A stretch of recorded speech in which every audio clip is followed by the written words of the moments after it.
Chelsea fans, you know, watching my channel, I'm normally positive. I'm normally ignore the negativity, ignore people that are inciting all sorts.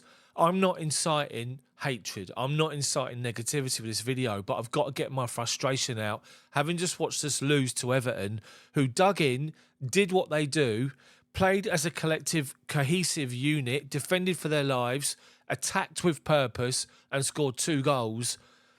As for Chelsea, we get into the final third and we choke. We've been doing it for God knows how many seasons. We're doing it again now. We've got players that come in, or players that are playing, that are not playing to their capabilities for whatever reason. Are they playing in the wrong position? Are they not confident enough? Are they just too scared to make mistakes? I haven't got a clue what it is, but it's doing my head in, I have to say. I'm not negative. I've told you this before on my channel. I watched the Man United game doing the commentary the other day, and I couldn't help but be, because of the way we were playing.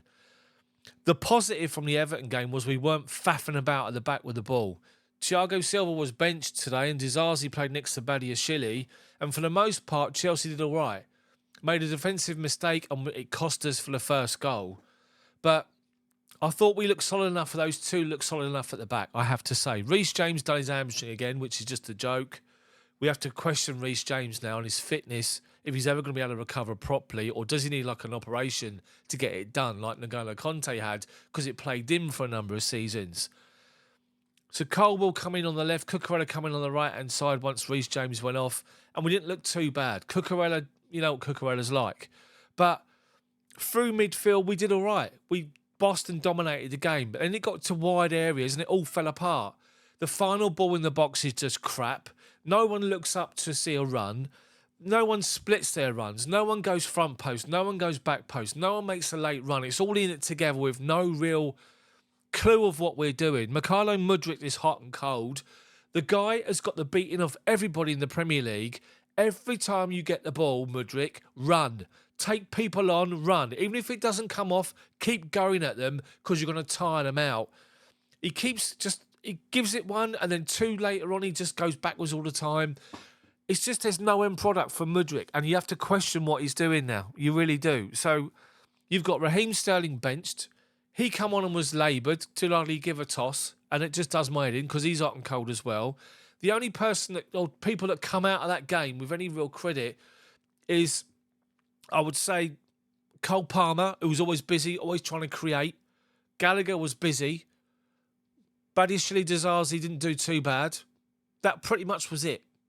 Breuer couldn't get a lot, didn't really get a lot of support. Jackson come on and did nothing. Maatsen come on and hardly did anything because he had no real opportunities to. Our substitutions don't make an impact. The players on the pitch are not a collective unit. They're not playing together as a collective unit. And everything is just gets to the final third, as it always has done with us, and just collapses. And we're no real threat. Yes, we had shots on target, straight down Pickford's throat. One in the first half from Palmer, top corner, great save from Pickford. That was about it. And it's just, subs come on and, you know, the shape is all over the place. Do we need to change our formation now to suit the players, rather than try and get everyone to play a certain way? How can we go toe-to-toe with Man City and outplay them? How can we go toe-to-toe with the likes of Liverpool's and the Arsenal and outplay them? And then we go to Newcastle and get smashed.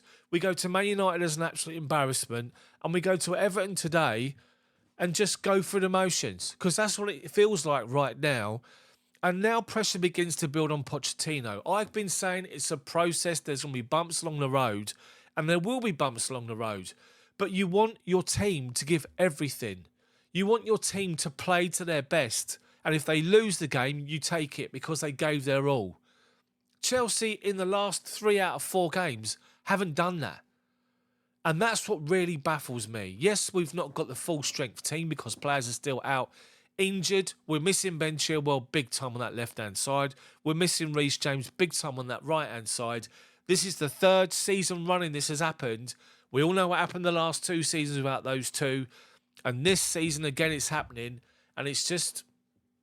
Is it the 3rd? Is it the 2nd? I'm not sure. It's possibly the 2nd. I might have just got that completely wrong. But it's the 2nd season without those two up and down that side, and it's really, really costing us. It really, really is. Do we switch to a back three with wing backs now and play a midfield 2 or midfield 3 and then just 2 up front and rely on the wing backs and the 2 up top to try and interchange? I don't know what to do, but something needs to change in this. The way we're playing, the tactics, the personnel, things need to change. For me, it should have stuck with Breuer up front. Jackson's a bit... His passing was off against Man United. Didn't do a lot when he come on. Up against the like of Tarkowski, who's a physical defender. Jackson just hasn't got the frame for it, where Breuer has. And Breuer wasn't doing too bad, to be fair. So, I mean, we need to come up with something. We have to come up with a solution because it's going to keep playing out time and time and time again. And it's just horrific. Trying to watch this and trying to be positive about it, it's really, really beginning to pull me the other way. And I don't want to be that fan. I don't want to be someone that just jumps on the bandwagon of being negative and calling people out and asking for the manager to be sacked and all this nonsense. But Chelsea's results are not good enough against the teams we should be beating. We should have put Man United to bed. We're much better than Man United when we're on our game. We should have beaten Everton today, hands down. On paper, should have beaten them. We should have at least given Newcastle a run for their money. Look what Everton did to them midweek. We could have done that to Newcastle, but we didn't even turn up. And when we went a goal down, our heads just dropped. We need natural leaders in that football team. We need to come up with a spine and stick to what that spine's going to be for the remainder of this season and next season and beyond, and build your team around that spine. Stick with Breuer up front, Enzo, Caicedo, and for me, Colwill, and possibly Badiashile. Put Dizazi at right wing back. Left wing back, you're going to probably have to go with Cucurella until Chilwell's back. Or Thiago Silva in there. You know, what do we do? Do we go to a 3? Do we go to a 4? And this is something that's just an absolute joke. We're now in December, the busiest period of the Premier League, and we're all sitting here going, how is the best way for us to play? This is what I'm doing right now. I've not scripted this video. I'm doing this reactionary video straight from the game finishing because my head's all over the place. I don't know if you guys are, if it's the same with you. What formations should we play? Who should we start in? Who should be on the bench? What our strongest 11 is right now and how they should be playing. But we cannot keep doing this week in, week out and expect to progress, expect to go forward, because pressure is going to ramp up on all the players and the manager. And at the moment, it is quite simply not good enough.